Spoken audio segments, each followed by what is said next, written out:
This is an eco toilet, where you can go number 2 without using any water to flush it down.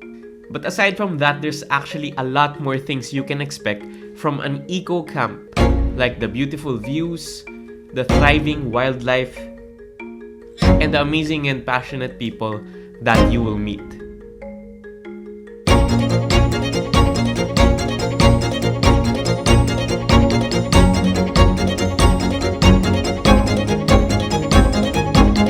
Tara, samahan niyo ako in this adventure and tignan natin kung para sa'yo ba ang ganitong klaseng experience.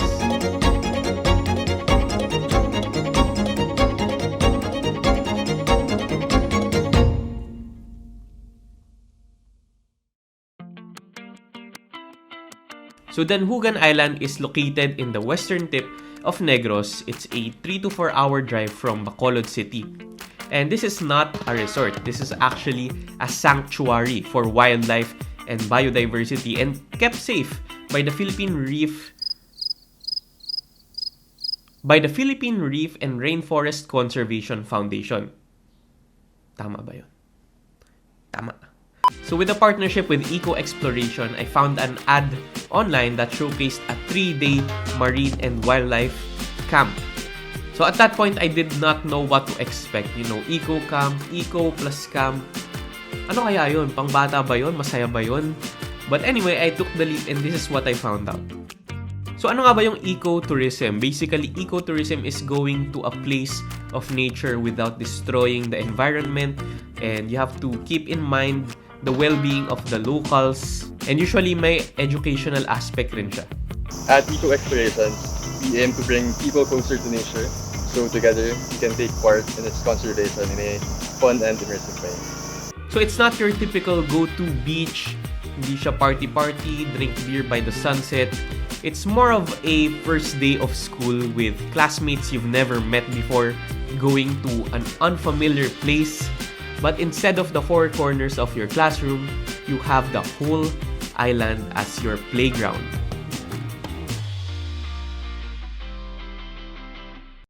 So the beautiful thing about this island is actually the story behind it, because it is a perfect example of trying to turn things around. So from a declining forest area due to cutting too many trees, overfishing issues, and mines around the area that pollute the waters, this island used to look pretty grim.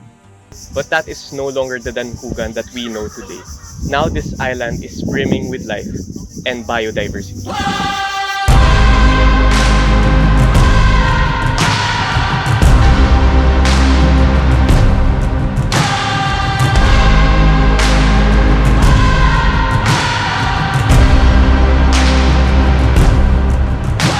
And that turnaround happened because of this particular event that I'll show you guys in a bit. This is our classroom. Pasensya na kayo sa aming classroom. So in camp, we were surrounded by a lot of experts that were guiding us. So mga scientists, marine biologists, environmentalists, dive professionals, and educators from the conservation field.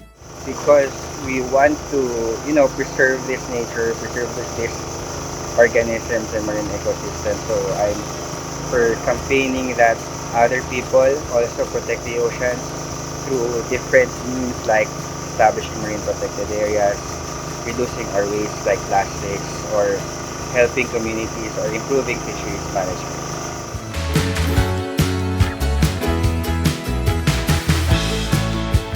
So the activities here were very well designed. From the TED Talk-like sessions, you'll also get to apply what you learned by going out there in the wildlife. You'll be able to smell the fragrance of bats in their natural habitat. You'll be able to go in the ocean and identify the fish, identify the corals, and meron ding spiritual aspect to it. I'm not saying na magpe-pray kayo or magro-rosary dun, but merong mga meditative activities that will help you reflect and think about life, think about your life, and overall, it's a very holistic experience. So you're really immersed in nature, ang daming wildlife that we actually experience wildlife even during the learning sessions.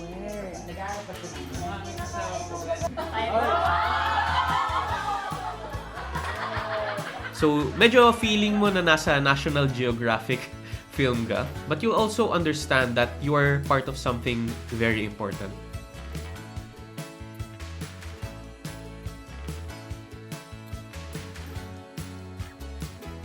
So going back to the story of Danjugan, the owner used to exploit this place, no, yung natural resources niya, and he tries to make money out of it. So one day he was selling this particular tree for furniture, but the person he's trying to sell it to noticed that there is an eagle's nest up in that tree. So sinabi niya, pero teka muna, bakit parang may bahay ng agila doon sa taas? So paano na siya? Paano na yung agila pag pinutol mo tong puno? And at that point, that guy said, so if you're gonna sell me this tree, why don't I just buy this whole island? And that's one of the pivotal moments for Danjugan Island. And after that, things started to change. Along with the hard work of people with enough empathy for nature, for humankind, the story of Danjugan changed from a declining island to one with so much life and has become an inspiration to a lot of people. Hi, so I'm Angel and I'm one of the camp participants here in Danjugan.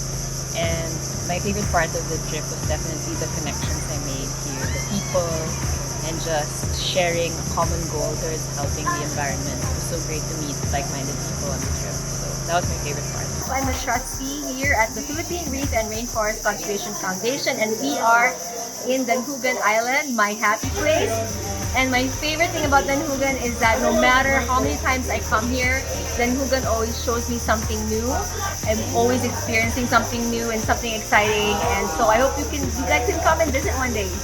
So that's how the camp ended, and I came back home with a better appreciation for Mother Earth, for our country, for you and me, because kung naubos naman yung resources natin, tayo rin yung magdudusa, di ba? And iba yung experience if you're out there in the wild, na i-immerse ka dun sa feeling, lahat ng senses mo activated. So, mas magkakaroon ka ng better appreciation and empathy, no, para sa mundo. And grabe, iba yung experience kung nandun ka talaga as compared to watching a video talking about, you know, plastic waste. Kasi immersed ka with nature, mas ma-appreciate mo yung beauty.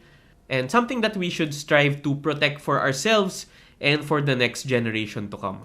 So that's it, guys. I hope you enjoyed, and I hope I did justice, no, sharing the story, because this one is very important to me and to a lot of people. So check out Eco Exploration and check out Danjugan Island and just do something fun and educational like this one. It's really an experience that you have to try at least once in your life. Paalam, and see you in the next one.